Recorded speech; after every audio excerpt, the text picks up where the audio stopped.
Hi, this is Matthew the 38th, Nigellum. This is my response to your video, 10 Questions for Atheists. You know, I see these videos around YouTube a lot, and I never really had any interest in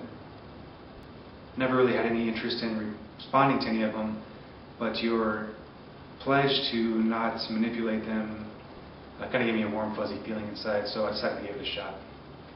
A bit about myself. My name is Matt. I was born and raised in California.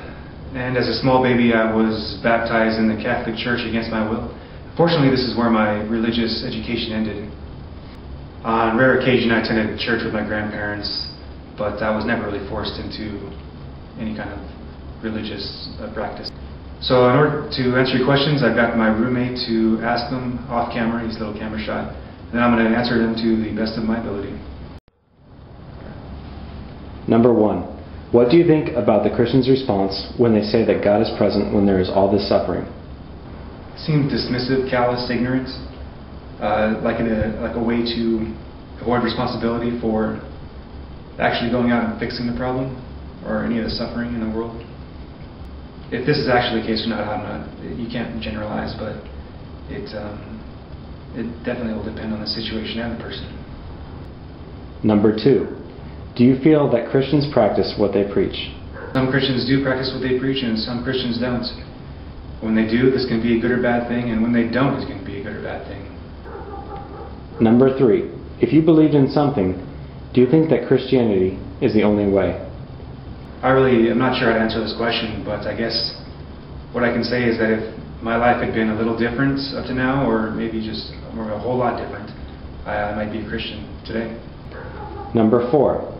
How do you feel when a Christian tells you that you can't earn your way to salvation? I understand where Christians are coming from when they tell me this, but it doesn't seem right to me that all the good deeds in the world can't make up for one act of submission to a hidden supernatural force that doesn't even exist, in my opinion. Number 5. How do you feel about the prosperity ministers or the megachurches? Prosperity ministers are helping rich people feel better about living in a McMansion, while across the railroad tracks there are 8 people sharing a 1-bedroom apartment. Megachurches seem to me like an extension of this philosophy. If I were a Christian, I would be angry at the way megachurches seem to have turned a place of worship into an amusement park and a strip mall. Number 6. Do you think that Christianity and science mix?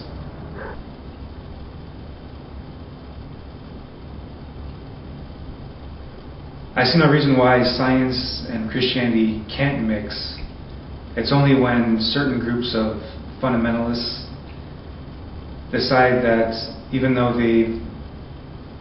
they're taking advantage of all the good things that science has brought society, they're picking and choosing what they want to ignore, and in even some cases distorting facts in order to preserve whatever literal interpretation of the Bible they have. Creation museums definitely infuriate me for that reason. Number 7. How do you feel about the Bible? Is it the inerrant, inspired Word of God? The Bible is not the inerrant Word of God. It's not divinely inspired. It was written by men over a period of a couple thousand years, I guess, and just somehow all these particular writings ended up in one book called the Bible.